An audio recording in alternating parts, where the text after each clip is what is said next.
Hi, Baruch Levi B here from Soul Centered. I want to talk to you today about one of the most remarkable people that I never met in person, but I've met between the pages of many books, worked with, studied under many of his students, my teachers. His name is Dr. Viktor Frankl. Dr. Victor Frankl is author of Man's Search for Meaning. It's been ranked as one of the 10 most important books by the Library of Congress. Man's Search for Meaning is a remarkable testament to what Dr. Frankl would call the defiant power of the human spirit. Dr. Frankl is the founder of Logotherapy. Logo means meaning, so it's meaning-centered psychotherapy, and I am a practitioner of Logotherapy.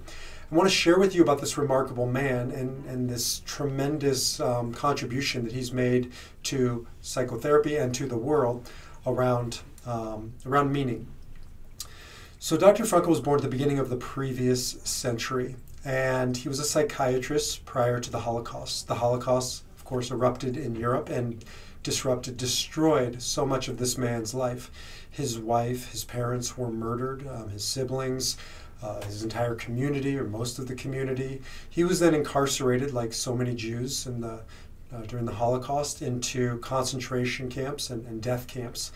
He ended up surviving 4 different concentration camps.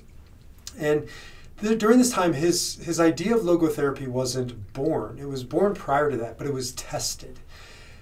Logotherapy's central idea is built around this Nietzsche quote of he or she who has a big enough why can endure anyhow. Prior to Dr. Frankl, you had, of course, Sigmund Freud, who basically said that we are here dealing with pleasure, and we are seeking pleasure, and the things that disrupt our pleasure cause us neuroses and suffering. You had other schools of psychotherapeutic thought like Alfred Adler, who said we're here for power, and that the things that disrupt our power create insecurity and neuroses. And Dr. Frankl, who knew both of them and was a student of both of them, ultimately said they're both inadequate, if not wrong. That we are not here for pleasure, and we are not here for power. We are here for meaning. That meaning is the center of our being, that life has meaning under all conditions, all circumstances, at all times, including the Holocaust. Right? This was a man who lived his thoughts, his ideas. He walked his talk. And he said either life is meaningless or it is meaningful. And if it's meaningful under all circumstances. Number 2, we are built for meaning. We are here built within us a will to meaning. And again, like Nietzsche, once we find our meaning, our why, our reason for being, we can not only survive, we can thrive under the most difficult, painful, suffering-filled of circumstances. I've seen this borne out time and again.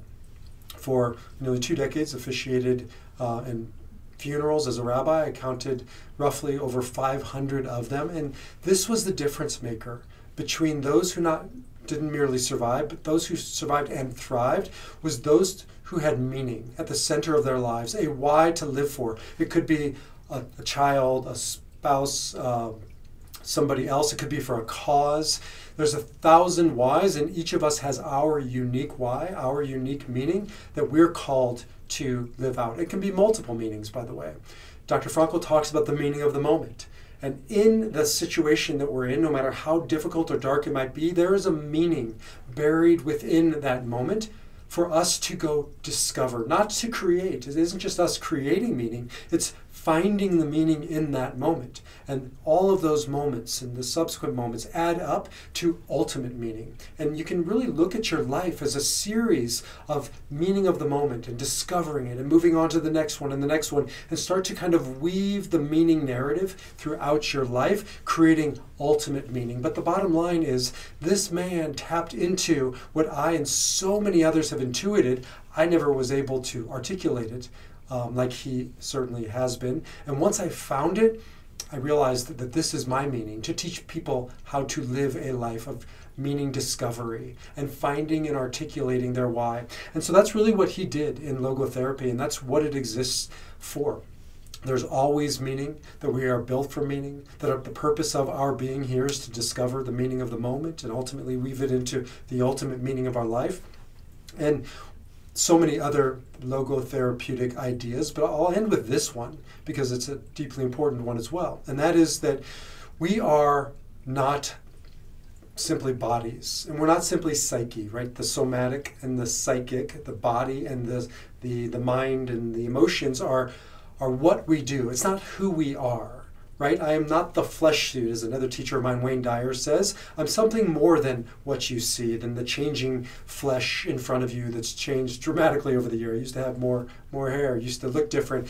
But the me, the I, the essentialness of who I am is in here. And Dr. Frankl called this the noetic, the somatic, the body, the psychic, the emotional mind, and the noetic, the noos, the spirit.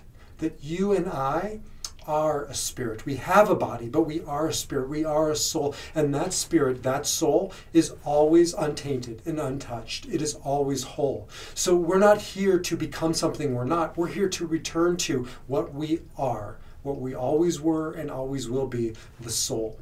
And those principles have guided my life. Now that I have this great man and this great system called logotherapy, I get to have a formal way to impart it to others. And that's what I do. I work with you on finding the meaning and living out the meaning of who you are and why you're here and what you're meant to do. So I hope that this inspires you to learn more about logotherapy. Read Man's Search for Meaning, not hard to find, and you will certainly not regret taking the very minimal amount of time that it takes to read this short book, but it's transformative, about a transformative way of living by an amazing, remarkable man. Until next time, shalom, salam, namaste, and peace.